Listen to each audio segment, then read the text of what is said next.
अपना concentration cell. तो concentration cell होता क्या है?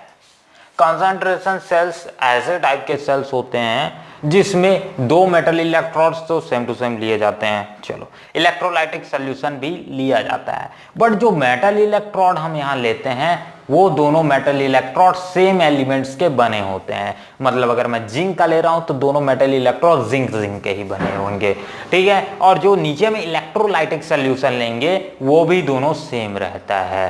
तो सिंपल समझ आई बात। तो सिंपल कंसंट्रेशन सेल्स ऐसे सेल्स होते हैं जिसमें टू मेटल्स इलेक्ट्रोड जो हम लेते हैं वो भी सेम एलिमेंट्स के बने होते हैं, जो इलेक्ट्रोलाइटिक सॉल्यूशन लेते हैं वो भी सेम रहता है, ठीक है। बट यहाँ चेंजेस क्या रहता है? यहाँ चेंजेस सिर्फ एक बात का रहता है कि दोनों की कंसंट्रेशन में, ठीक है। मान लो एक की कंसंट्रेशन C1 है तो दूसरे की कंसंट्रेशन C2 होगी। फॉर एग्जांपल एक सेल क्रिएट कर लेते हैं, ठीक है। जैसे कि मैं कॉपर का ही ले लेता हूँ, कॉपर चेंजेस इनटू कॉपर 2+, ठीक है। ये कंसंट्रेशन 1 पे है। सॉल्ट ब्रिज कॉपर 2+, और ये चेंजेस इनटू कॉपर, और इसका कंसंट्रेशन कंसंट्रेशन सबसे पहले लिख लेते हैं, ये कंसंट्रेशन C2 है मान लेता हूं, और ये concentration exactly to be Cu में हो जाएगा। चलो सिंपल सी बात है। तो ये जनरल से मैंने एक एग्जांपल लिख दिया कंसंट्रेशन सेल का, एग्जांपल ऑफ कंसंट्रेशन सेल। यहाँ पर जो कैथोड और एनोड एज ए मेटल, जो कैथोड और एनोड की तरह वर्क कर रहे हैं वो दोनों मेटल सेम टू सेम है, सिंपल सी बात है। इलेक्ट्रोलाइटिक सॉल्यूशन भी जो ले रहे हैं वो भी सेम टू सेम है, बट यहाँ पर जो कंसंट्रेशन ले रहे हैं दोनों मेटल्स, दोनों इलेक्ट्रोलाइटिक कंसंट्रेशन वो अलग अलग है। एक की कंसंट्रेशन C1 है तो दूसरी कंसंट्रेशन C2 है। तो इसी वैल्यू को हम क्या लिख सकते हैं? अपन लिख सकते हैं E cell is equals to E not cathode, E not cathode, E minus anode. तो वैल्यू दोनों जीरो हो जाएंगी, क्योंकि जीरो क्यों होगा भाई? क्योंकि दोनों एलिमेंट्स तो सेम टू सेम है, तो उसकी वैल्यू जगह जीरो ही लिख सकता हूं। अब बचा 0.0591 by N log of product. Product की जगह क्या कंसंट्रेशन क्या लिख सकते हैं? Concentration C1 by C2। चलो सिंपल सा फॉर्मूला आ गया, concentration of C1 by C2। फटाक से इसको लिख लो, फिर आगे बढ़ते हैं, ठीक है। अब जो वैल्यूज यहां अपने को ध्यान रखना है, दैट एक चीज अपने को जो ध्यान रखना है कि ये C2 बाय C1 होगा, C2 बाय C1, ठीक है। एक चीज जो अपने को ध्यान रखना है कि क्या अपने पास जो इसका सेकंड का कंसंट्रेशन होगा, मतलब सिंपल सा समझ लो एक एग्जांपल के लिए, कि जो सेकंड का कंसंट्रेशन है वो हमेशा ज्यादा होगा फर्स्ट के कंसंट्रेशन में, क्योंकि दोनों में से एक तो डिफरेंट कंसंट्रेशन ही लेना है, ठीक है। डिफरेंट कंसंट्रेशन ही लेना है, तो डिफरेंट कंसंट्रेशन में आप समझ सकते हैं कि कोई एक कंसंट्रेशन एक दूसरे से ज्यादा होगी। चलो, तो इसी पूरे सेटअप को बोला जाता है concentration cell. Finally concentration cell यहां कंप्लीट, ठीक है। कंसंट्रेशन सेल में इतना ही पढ़ना था। एक ही फटाक से इसका स्क्रीनशॉट ले लो, फिर आगे बढ़ जाते हैं। हो गया। नेक्स्ट आता है अपने पास एक और टॉपिक, इलेक्ट्रोकेमिकल सीरीज। पिछले लेक्चर में छूट गया था मेरे हिसाब से, ठीक है ना, उसको देख लेते हैं। तो नेक्स्ट टॉपिक मैं डाल देता हूं electrochemical series. Duster electrochemical series, electrochemical series. What is electrochemical series? Electrochemical series के कई फायदे हैं, ठीक है ना, तो उसके एप्लीकेशंस के हिसाब से हम यूज करते हैं। तो सिंपल इलेक्ट्रोकेमिकल सीरीज होता क्या है? इलेक्ट्रोकेमिकल सीरीज एक ऐसी सीरीज है जब हम मेटल्स को उनकी रिड्यूसिंग या फिर इंक्रीजिंग ऑर्डर की रिएक्टिविटी के हिसाब से जमाते हैं। तो एक टाइप का क्या लिस्ट टाइप का फॉर्म होता है, और उसी लिस्ट या फिर उसी सीरीज को हम बोल सकते हैं इलेक्ट्रोकेमिकल सीरीज। तो इलेक्ट्रोकेमिकल सीरीज सिंपल में बोलूं क्या, एक ऐसे मेटल्स की सीरीज जिसमें मेटल्स को या तो इंक्रीजिंग या तो डिक्रीजिंग ऑर्डर के हिसाब से जमाया जाता है, उनकी रिएक्टिंग या फिर रिड्यूसिंग एबिलिटी के हिसाब से, तो उसे क्या बोला जाता है? Electrochemical series. सिंपल सी बात, जिनकी ज्यादा नेगेटिव वैल्यू आ जाएगी, मतलब वो क्या होंगे, जिनकी ई नॉट की वैल्यू या फिर जिनकी सेल की वैल्यू, जिनकी पावर बोल सकते हैं, जिनकी वैल्यूज क्या आ जाएगी, नेगेटिव आएगी, तो क्या होंगे? As a better electrochemical series में ऊपर में आएंगे, मतलब ज्यादा रिएक्टिव होंगे। सिंपल सी बात कर लेते हैं, ज्यादा रिएक्टिव होंगे। चलो, ये इलेक्ट्रोकेमिकल सीरीज के क्या क्या एप्लीकेशन। पहला एप्लीकेशन जैसे मैं बोलूं तो पहला ये आ जाता है फर्स्ट कि ये दो सेल्स की ईएमएफ को कैलकुलेट करने में मदद करता है। सेकंड, ये कई एलिमेंट्स को यूज या एज अ मेटल्स को यूज करने में मदद करता है करोजन से प्रिवेंशन के लिए। ठीक है, इससे अपने को यह मालूम चल जाता है कि कौन सा एलिमेंट है जो कि लो रिएक्टिव है। अब लो रिएक्टिव है तो उस मेटल्स का हम क्या कर सकते हैं, किसी और मेटल्स के ऊपर लेयर फॉर्मेशन कर सकते हैं। लेयर फॉर्मेशन कर देंगे तो मेटल जल्दी करोजन नहीं होगा, मतलब करोड नहीं होगा। सिंपल सी बात है। तो करोजन से भी प्रिवेंट करने के लिए मदद किया जा सकता है। ये भी अपने को मालूम चलता है कौन सा रिएक्टिव है, कौन सा लेस रिएक्टिव है। ये भी इलेक्ट्रोकेमिकल सीरीज का एक फायदा है। तो ऐसे ये भी पता चलता है कि कोई रिएक्शन को अगर ज्यादा फिजिबल बनाना है तो किस एलिमेंट का यूज किया जाए, ये भी अपने को मालूम चलता है। कौन सा रिएक्शन कितना ज्यादा फिजिबल होगा, यानी कितना ज्यादा तेजी से होगा, स्पॉन्टेनियस होगा कि नॉन स्पॉन्टेनियस होगा, वो एलिमेंट से भी पता चलता है। ठीक है, तो ये इलेक्ट्रोकेमिकल सीरीज का एक ये भी एप्लीकेशन हो गया। तो बहुत सारे एप्लीकेशन है। ठीक है, एक आध दो आप भी मेंशन कर देना कमेंट बॉक्स में। ठीक है, चलो, तो electrochemical series as a one of the important series की तरह यह काम करता है। तो नेक्स्ट हिस्ट्री में बात कुछ क्वेश्चंस कर लेते हैं। चलो, पहला क्वेश्चन, बाय कॉपर सल्फेट यानी CuSO4 cannot put in zinc port. Copper sulphate को जिंक पोर्ट में क्यों नहीं रख सकते, क्वेश्चन ये है सिंपल सा। तो कॉपर सल्फेट यानी CuSO4 को जिंक पोर्ट में इसलिए नहीं रखा जा सकता, इसका कारण इलेक्ट्रोकेमिकल सीरीज आंसर देगा। ठीक है, ड्यू टू इलेक्ट्रोकेमिकल सीरीज, या फिर बोल सकते हो अगर due according to the electrochemical series से हम बोले तो कॉपर 2 प्लस अपना इसकी वैल्यू मतलब ई नोड वैल्यू कितनी होती है 0.34 वोल्ट, पॉजिटिव 0.34 वोल्ट होती है। वहीं जिंक 2 प्लस की बात किया जाए तो इसकी वैल्यू होती है -0.76 वोल्ट। इससे तो ये एक बात बहुत ज्यादा क्लियर हो जा रही है भैया कि जो अपना नेगेटिव वैल्यू आने से कि ये बहुत ज्यादा रिएक्टिव है। ठीक है, तो अपना ई नॉट सेल वैल्यू भी, ई नॉट सेल की वैल्यू भी निकाल लेते हैं। E not cathode minus E not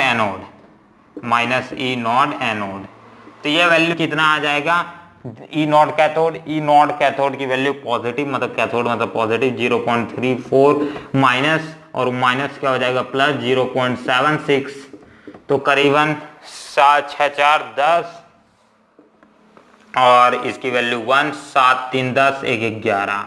ठीक है, तो 1.1 करीबन आ जाएगा 1.1 वोल्ट।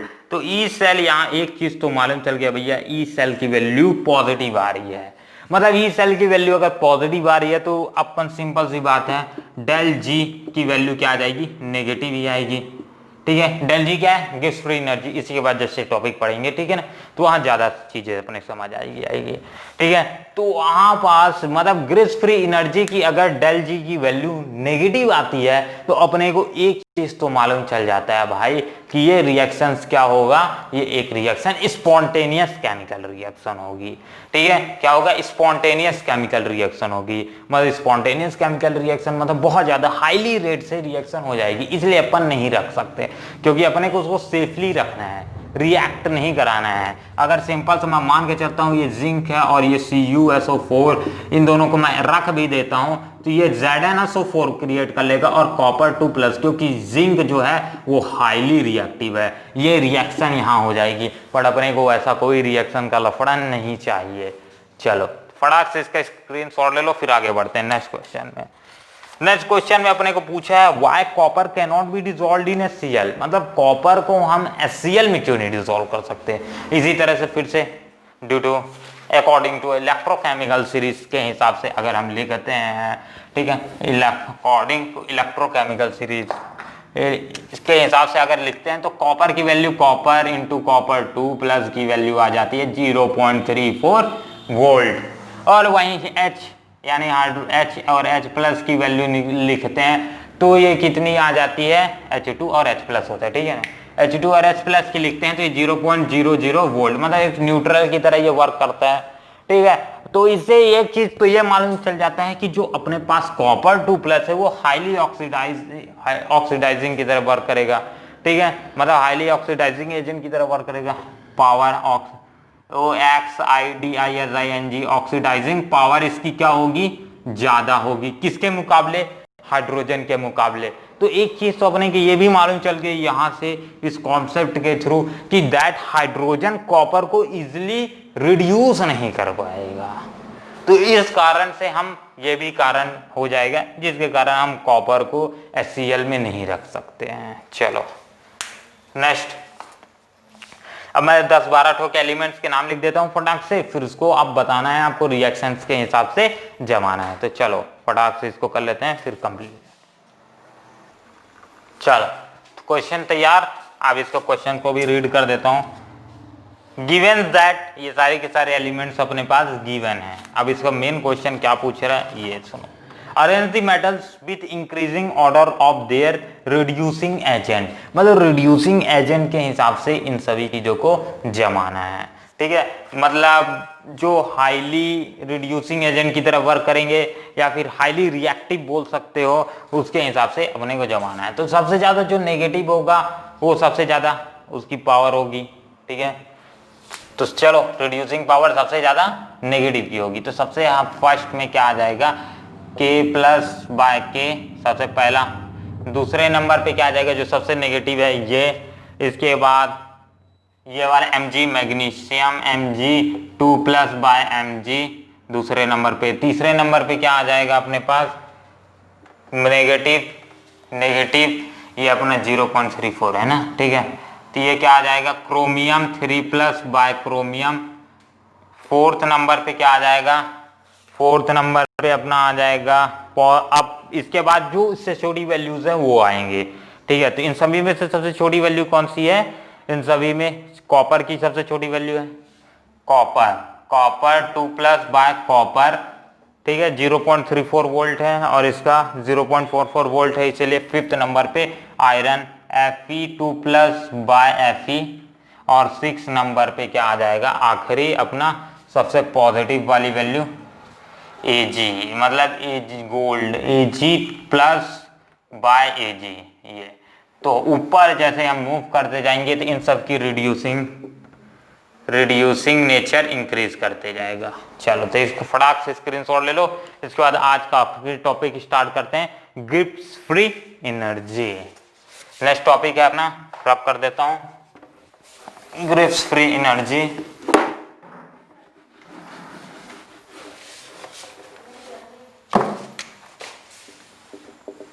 जी